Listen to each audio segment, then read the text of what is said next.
What's up, everybody? It's Surreal coming to you from the Small Fry Show. On tonight's video, I want to talk about dispatching and weather delays. I had the chance to experience it, and it's an eye-opener. It is. Just everything that goes into it. But before we get too deep in this thing, you already know what I need you to do. Make sure you like, comment, subscribe. Tell a friend to tell a friend to tell a friend to come join the family. Also, the views and topics expressed in these videos are mine and mine only. They do not represent the company that I work for. I am not a spokesperson for said company. Now that we got that out the way, how everybody doing? I know it's been a while. I'm on a new run. We'll talk about that later. I just want to talk about weather delays.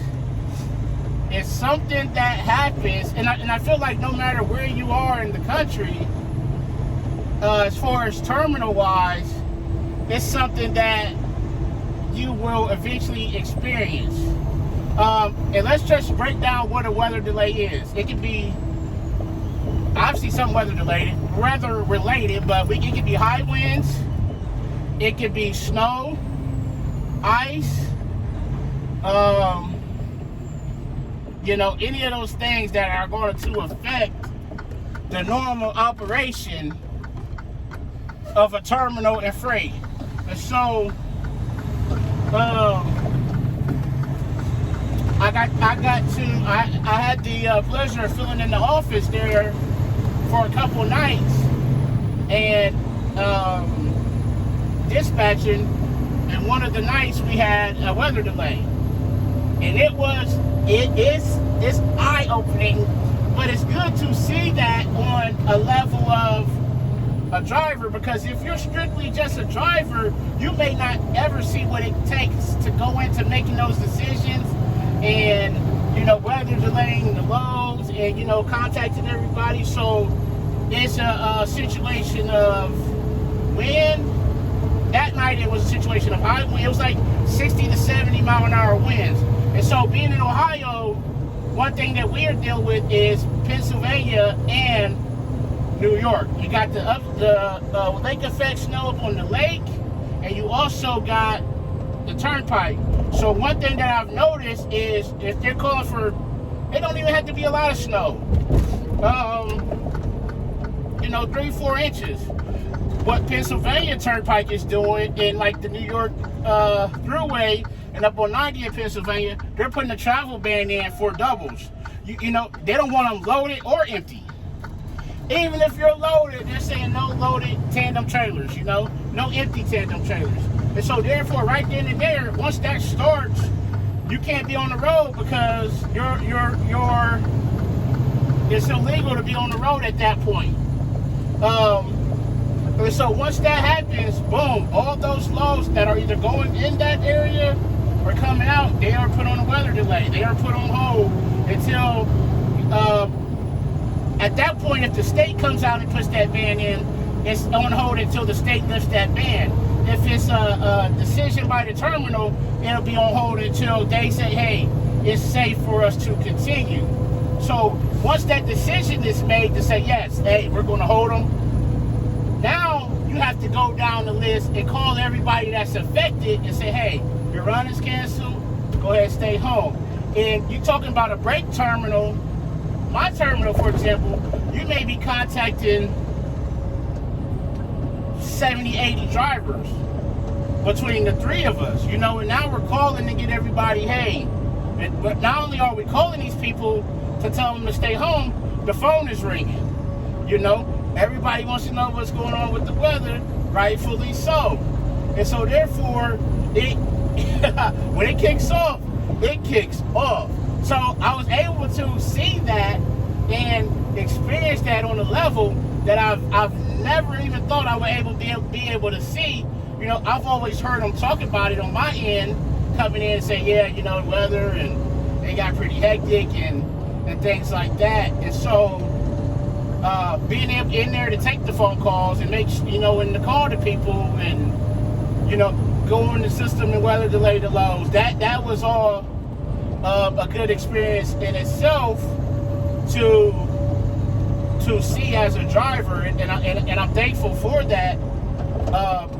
And it also gives you that deeper understanding of what a dispatcher does, or a line haul manager, even central dispatch, being able to say, hey, you know what?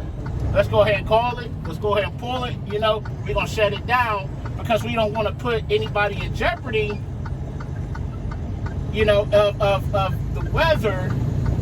And I always say, as a dispatcher, somebody who's responsible for getting people out, sometimes you got to save people from themselves, because there's always going to be somebody that's okay with going out there and okay with running, even though the conditions ain't favorable.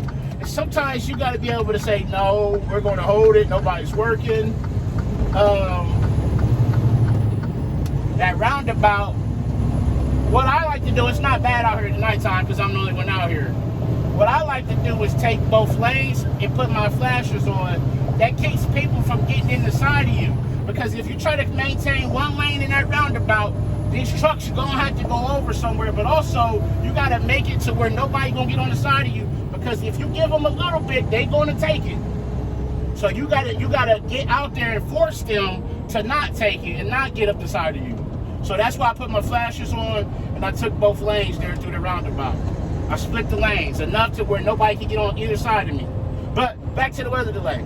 So, and that stuff, everything gets on hold. So you take the big weather event, even my terminal out of Columbus, you take Memphis, you take Nashville. They got ice in the south. They got snow in the south. Well, guess what? They ain't got the equipment that we have up in the Midwest to clear the roads. Hold that thought. We got to flag these tracks right here because we're placarded flammable. So hold that thought.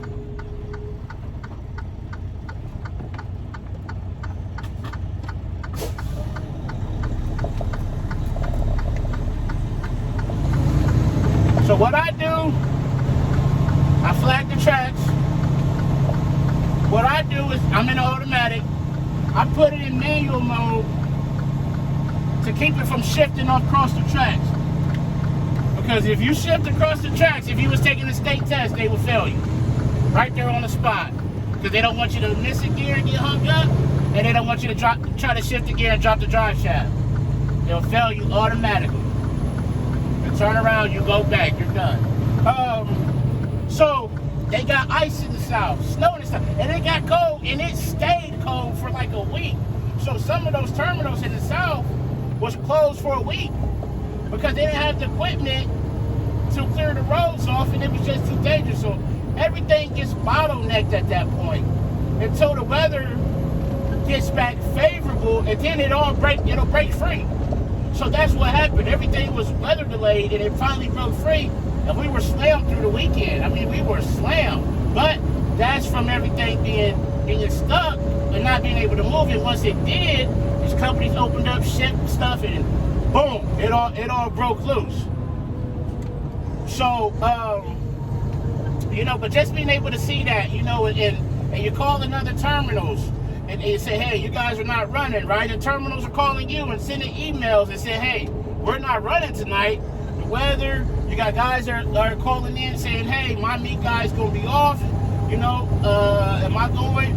And also, this is the time for me to say, as a driver, you need to be comfortable with saying, hey, I don't feel comfortable going. Even if it's bad weather and the freight is running, there is no weather delay, you got to be confident and comfortable in yourself to be able to say, hey, I'm not going, I don't feel safe going.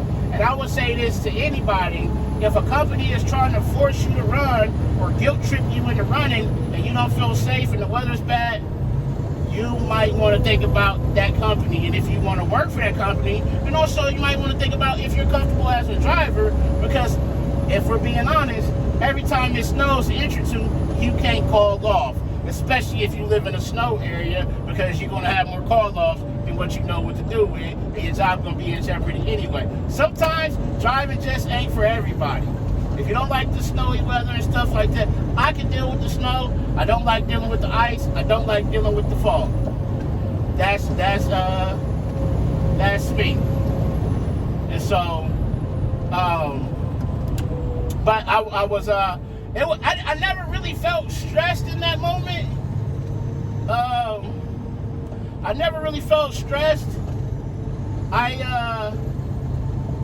I did feel busy though. I didn't feel overwhelmed either. I'm one of those people that I operate good under pressure. You know, I'm like, okay, what do I need to do? Boom, bam, this is what I need to do. And it also allowed me to learn new stuff that I had never seen that maybe you might only deal with during a weather delay, to say, hey, this is what we do. This is how you do it. It's a great experience to have, to me, as a driver. And that's what I like about LTL, is it's endless opportunities, endless growth, endless things to learn. If you put your mind to it and you want to exceed and succeed in this industry, you by all means can. Come to work, do your job, don't hit stuff, limit your call-offs, you know, be dependable, do the right thing, and you will have a great career. And that's really it. And like I said, it's gonna come a time you're gonna deal with a weather delay. In the spring, it could be the wind, it could be storms, it could be, you know, a host of things. In the fall, in the winter, snow, ice, sleet.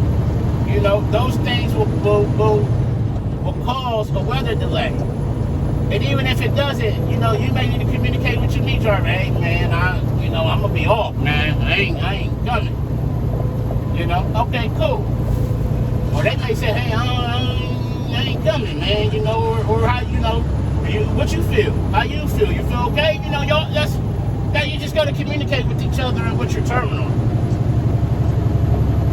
You ain't gotta be rude about it. I'm not coming to work, and you can't afford. You ain't gotta do all that. Hey, I just don't. I don't feel comfortable. I don't feel safe. You know, let's. All right, okay, cool.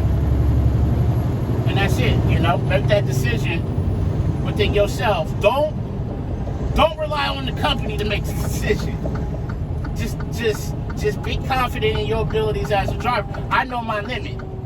I know my ability. So if I'm going in there saying, hey, I don't feel safe, I don't feel like I can go, they know, hey, Shamel, man, he don't really talk like that. So we believe him and we trust him, so we know it's bad. Because he gonna go if he can. I ain't trying to be no hero. I just know my limit. I know what I'm capable of, but you also gotta understand you're sharing the road with other people too.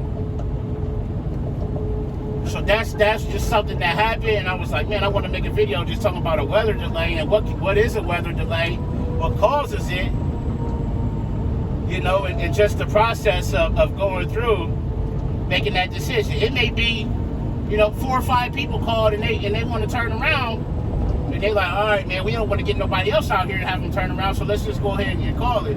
Or it could be the state, like I said, the state can come in and put a ban in, and ban down. I said we don't want no empty or loaded tandem trailers at 4 p.m. on Saturday. So if you ain't out there by 4 and you can't come back, you ain't gonna go, because if you do and the ban drop, you're gonna be stuck. You got to go to the hotel. So I just wanted to make that quick video and talk about that. It was eye opener. It definitely was. So, but as always, I want y'all to be safe. Make sure you ride till you pick up in your delivery. On time and safely. Call your loved ones. Tell them you love them. Love on somebody today. But most importantly, be the reason that somebody smiles today. The world needs it now more than ever. It's Shamel. Come and tell y'all from the one and only Small Fry Show. And I'm out. Peace.